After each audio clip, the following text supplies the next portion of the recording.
बिस्मिल्लाहिर्रहमानिर्रहीम। अस्सलाम वालेकुम। आप मेरा यूट्यूब चैनल देख रहे हैं, welcome to my YouTube channel. आपको पता है कि हम मंडे को अपना वीकली टेस्ट लेते हैं, जो भी पूरा वीक पिछला पड़ा होता है, फिर हम संडे को ऑफ करते हैं ताकि बच्चे अपना सारा पिछले वीक वाला रिवाइज कर लें और मंडे को उसका वीकली टेस्ट लेते हैं। तो आपको पता है पिछले वीक में हमने एजुकेशनल असेसमेंट एंड वैल्यूएशन को स्टार्ट किया था और साथ हमने इंग्लिश के वाले से आपके ईडीएम्स के स्टार्ट किया था। आपको पता है कि हमने जो है ना, जो एफपीएससी का एसएसटी का सिलेबस है ना, वो आपको सिर्फ इंग्लिश और पैडागोजी 80 नंबर की और इंग्लिश आपकी 20 मार्क्स की है। यही आपने करनी है। तो इन दोनों सब्जेक्ट्स को हम साथ साथ लेकर चल रहे हैं। तो पैडागोजी के वाले से एजुकेशनल असेसमेंट एंड वैल्यूएशन का टॉपिक किया था पिछले वीक में, और इंग्लिश के वाले से ईडीएम्स को हमने किया था। तो दोनों का आज हमने वीकली टेस्ट रखा था। टेस्ट मैंने आपके व्हाट्सएप ग्रुप में शेयर कर दिया था।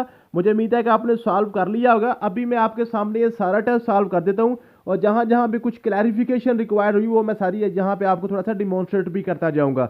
तो आपको ये मैं आंसर की भी आपके ग्रुप में शेयर कर दूंगा, और आपके टेस्ट तो ऑलरेडी आपको पता 2 घंटे पहले मैंने शेयर कर दिया था, आपने कर लिया होगा। आप अपने आंसर टैली कर लीजिएगा। क्वेश्चन नंबर 1 था जी आपके पास, which of the following is an example of an aptitude test. आपको पता है हमने जो एजुकेशनल वैल्यूएशन असेसमेंट का टॉपिक टेस्ट से स्टार्ट किया था। तो टेस्ट की बेसिकली 2 टाइप्स थी आपके पास, एप्टीट्यूड टेस्ट और परफॉर्मेंस टेस्ट। ठीक है जी। तो एप्टीट्यूड टेस्ट में हमने पोटेंशियल चेक करना होता है। तो पोटेंशियल मींस के आपने किसी भी डिग्री में एडमिशन देने से पहले जो एंट्री टेस्ट लेते हैं ना, ताकि पोटेंशियल देखा गया है क्या ये स्टूडेंट वाकई ही इस डिग्री के काबिल है कि नहीं, कर सकेगा कि नहीं, उसको हम कहते हैं एप्टीट्यूड टेस्ट। तो आपको पता है यहाँ पे फाइनल एग्जाम भी बाद में होता है, क्लासरूम पोल भी बाद में होता है, प्रोजेक्ट बेस्ड असेसमेंट भी बाद में होती है। एमकैट जो है ना, एमकैट एक आपका ऐसा जैसे नेट होता है, एमकैट होता है आपका, ई कैट होता है, सेट होता है, ये सारे के सारे आपके ऐसे टेस्ट होते हैं जो आपके एंटी टेस्ट होते हैं, जो आपके एडमिशन से पहले होते हैं। आपका पोटेंशियल चेक किया जाता है। तो ये आपका एप्टीट्यूड टेस्ट था, एमकैट ए वाला ऑप्शन इसका करेक्ट था। नेक्स्ट है जी, what is the purpose of a performance test. Performance test में आपने परफॉर्मेंस देखनी होती है, एप्टीट्यूड में पोटेंशियल देखना होता है। तो परफॉर्मेंस में आपने क्या, बी वाला ऑप्शन आपका करेक्ट था, to assess the ability to perform the specific task. ठीक है जी, समझ आ गई है। अब मैयर दो potential for learning to compare with larger group to evaluate progress over time, ये सारा गलत थी। आपके पास है जी स्पेसिफिक टास्क की आपने एबिलिटी चेक करनी है। ठीक है। नेक्स्ट है जी, in a multiple choice question MCQs what is the stem. MCQs की मैंने आपको 3 पार्ट्स बताए थे। एक आपके पास था स्टेम, दूसरा आपके पास था जी आपके पास की, फिर आपके पास डिस्ट्रैक्टर्स। स्टेम वो था जो आपकी स्टेटमेंट होती है, की वो चीज जो आपका दुरुस्त आंसर होता है, जो आपका करेक्ट आंसर होता है। डिस्ट्रैक्टर होते हैं जो आपके गलत, 3 आपके एमसीक्यूज में 3 ऑप्शन दिए होते हैं ना, टोटल 4 होते हैं, एक ठीक होता है, 3 गलत होते हैं। जो 3 गलत डिस्ट्रैक्टर होते हैं, जो स्टेटमेंट होती है वो आपकी स्टेम होती है। सी वाला ऑप्शन करेक्ट था, द क्वेश्चन और प्रॉब्लम स्टेटमेंट। ठीक है जी, समझ आ गया। ये बड़ा इंपॉर्टेंट क्वेश्चन है, पूछता है बार बार। अब नेक्स्ट क्वेश्चन है जी, which type of assessment is used to determine appropriate starting point for learning. Learner का स्टार्टिंग पॉइंट आपने निकालना है, वो कौन सी असेसमेंट होगी आपको पता है, वो आपकी प्लेसमेंट असेसमेंट होती है। प्लेसमेंट असेसमेंट के इस वक्त लर्नर किस पोजीशन में है, इसको कहां से स्टार्ट करवाना है। नेक्स्ट आपके पास है जी, what type of assessment involves ongoing feedback during learning. अब ड्यूरिंग लर्निंग के जैसे ही नाम आपके पास सामने आए तो आपको फौरी समझ लग जाती है आपके पास कौन सी फॉर्मेटिव असेसमेंट है। Eight the end of project, eight the end of learning, at the end of आप जो है ना सब्जेक्ट, वो आपकी सारी समेटिव असेसमेंट होती है। और ड्यूरिंग लर्निंग आपकी कौन सी होती है जी, फॉर्मेटिव असेसमेंट होती है। ये असेसमेंट फॉर लर्निंग है। मैंने आपको 3 टाइप्स बताई थी, assessment for learning, assessment of learning और असेसमेंट एज लर्निंग। ये तीनों मैंने आपको टाइप्स बड़ी डिटेल से पढ़ाई थी। नहीं देखी तो आपने पीछे लेक्चर नंबर 15 से ऑनवर्ड आप देख लें। नेक्स्ट है जी, which of the following assessment is used to evaluate overall understanding at the end of a course. At the end of a course आपकी समेटिव असेसमेंट होती है, समेटिव असेसमेंट। ठीक है जी, आपका यहाँ पे सी वाला ऑप्शन करेक्ट था। नेक्स्ट है जी, in educational testing what is the primary purpose of measurement.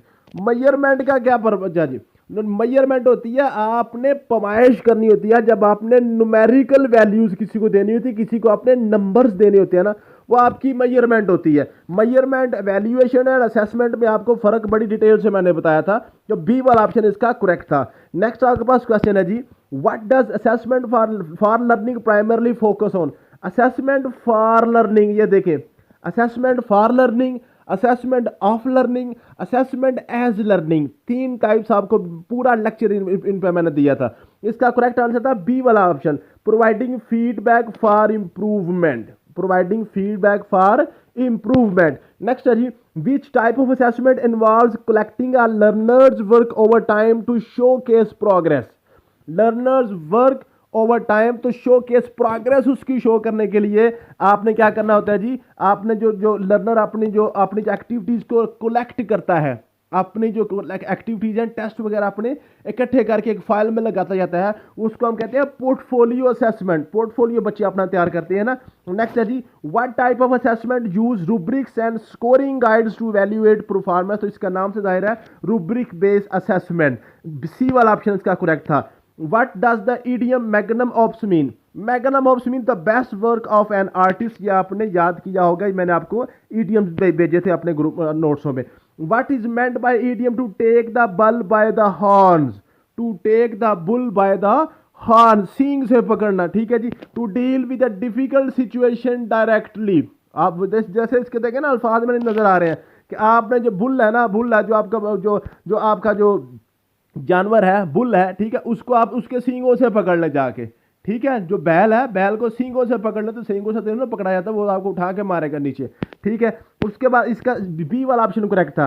What does idiom to cast pearls before a swine, इसका क्या मतलब है जी, इसका मतलब था बी वाला ऑप्शन था to offer something to someone who can not appreciate it, ठीक है जी। नेक्स्ट है जी, ईडियम था a dark horse, a dark horse का मतलब होता है एन अनएक्सपेक्टेड विनर, ठीक है जी, अनएक्सपेक्टेड विनर। नेक्स्ट है जी, what is meant meaning of the to bury the hatchet, to bury the hatchet, bury the hatchet का मतलब होता है to make peace, to make peace, ठीक है जी, आपने जो जो जो झगड़ा था उसको खत्म कर दिया। नेक्स्ट है जी, what does sunshine sine die, sine die का मतलब होता है without fixing a date, without fixing a date. Next है जी, the idiom to have an axe to grind, to have an axe to grind, इसका मतलब होता है to have a personal interest in a matter, ठीक है जी, C वाला ऑप्शन करेक्ट था। नेक्स्ट इडियम था to cool one's heels, to cool one's heels का मतलब होता है जी टू वेट, टू वेट, ठीक है जी, समझ आ गई है। नेक्स्ट है जी, idiom to fish in troubled water, to fish in troubled water का मतलब होता है to go for a daunting task. Next है जी, what is the meant of de novo, de novo का मतलब होता है न्यू, न्यू, ठीक है जी। नेक्स्ट है जी, which type of assessment use to provide feedback during the learning process, during the learning process feedback देती है आपकी formative assessment, formative assessment. Next है जी, what does assessment as learning focus on, as learning, as learning मैंने आपको बताया था, आपकी एक होती है आपकी फॉर लर्निंग जो आपकी होती है फीडबैक के लिए, एक होती है ऑफ लर्निंग जो जजमेंट्स जो है ना आपने डिसीजंस के लिए, ठीक है, एक होती है एज लर्निंग, एज लर्निंग होती है फ्यूचर प्लानिंग के लिए, मेटाकोग्निटिव स्किल्स को डेवलप करने के लिए, बी वाला ऑप्शन इसका करेक्ट था।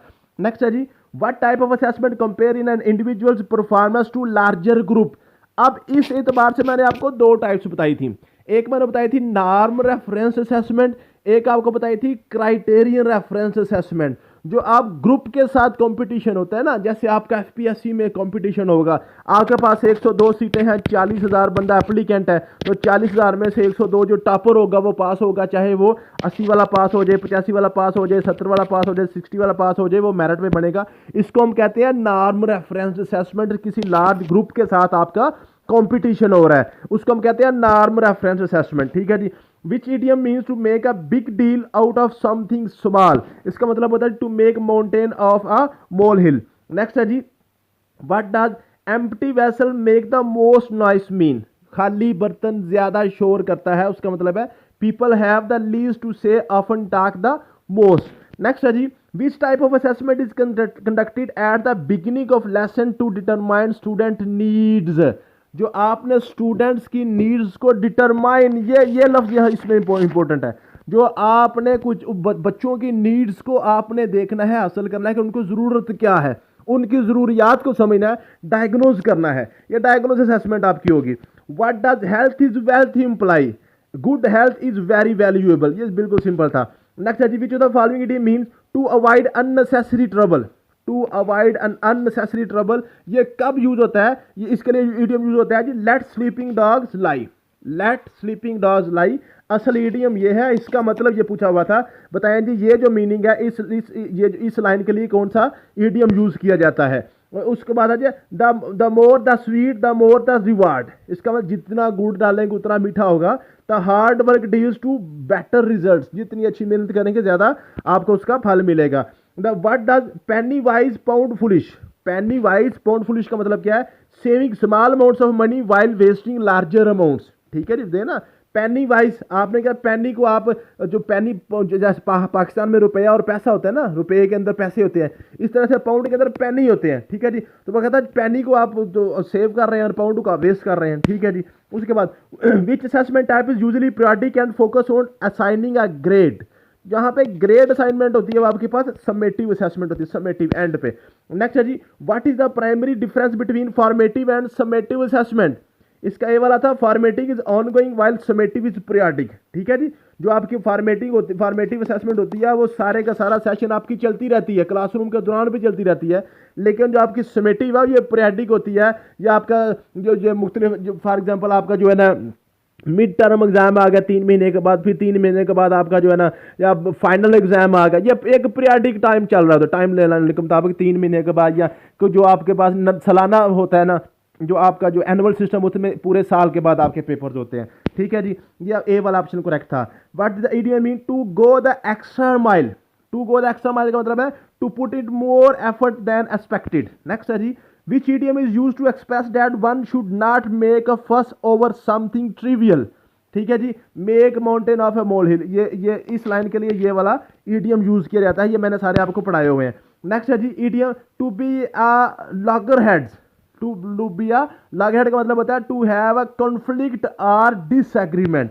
नेक्स्ट है जी, which of the following best describe diagnostic assessment. Diagnostic assessment को सी वाला ऑप्शन था, determines the starting point for the learning, ये डायग्नोस्टिक था। ठीक है जी, नेक्स्ट है जी, what does a stitch in time saves nines का मतलब क्या है। ए वाला ऑप्शन था, taking care of a problem early prevents its from getting verse.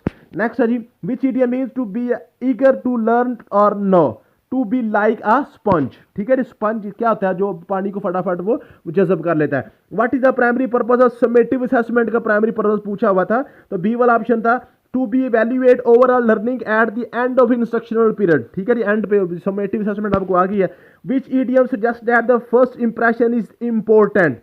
The early bird catches the worm. ठीक है, ये आपके पास ईडियम था, ये उसका मीनिंग था। नेक्स्ट है जी, which type of assessment involves students reflection and self evaluation।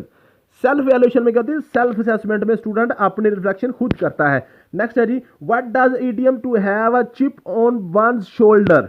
इसका मतलब होता है टू बी एंग्री और hold a grudge. Which idiom means to be uncertain about something, to be on the fence. Next है जी, idiom to take with the grain of salt, इसका मतलब था to be cautious about the truthfulness or something। ठीक है जी, next है जी, what is the idiom to jump on the bandwagon. To jump on the bandwagon का मतलब था to join a popular trend और एक्टिविटी। ठीक है जी, नेक्स्ट है जी, what is the primary function of criterion reference assessment. Criterion reference assessment आपको पता है ये होता है जी, आपने फिक्स नंबर कर दिया, जैसे आपने नंबर फिक्स कर दिया 33 वाला पास है या 40 वाला पास है, तो आपने क्राइटेरिया फिक्स कर दिया। To assess the student based on predetermined criteria और स्टैंडर्ड, आपने ऑलरेडी अपना स्टैंडर्ड सेट किया होता है। Which idiom means to be involve in something complicated, to be in the thick of it, ये idiom था। नेक्स्ट है जी, the idiom to beat around the bush. To beat around the bush का मतलब to avoid talking about the main issue. Next है जी, what does the idiom to cross that bridge when you come to it, इसका मतलब है to deal with the problem when it arises. What is meant by the idiom to keep a stiff upper lip, इसका मतलब था जी to remain calm and composed in difficult situations. मुझे उम्मीद है कि आपने ये 50 के 50 एमसीक्यूज किए होंगे, आपने साथ इसको अब टैली भी किया होगा, और आप बता दीजिएगा आपके कितने मार्क्स बने हैं। थैंक यू सो मच, मिलते हैं नेक्स्ट वीडियो में, अल्लाह हाफिज़।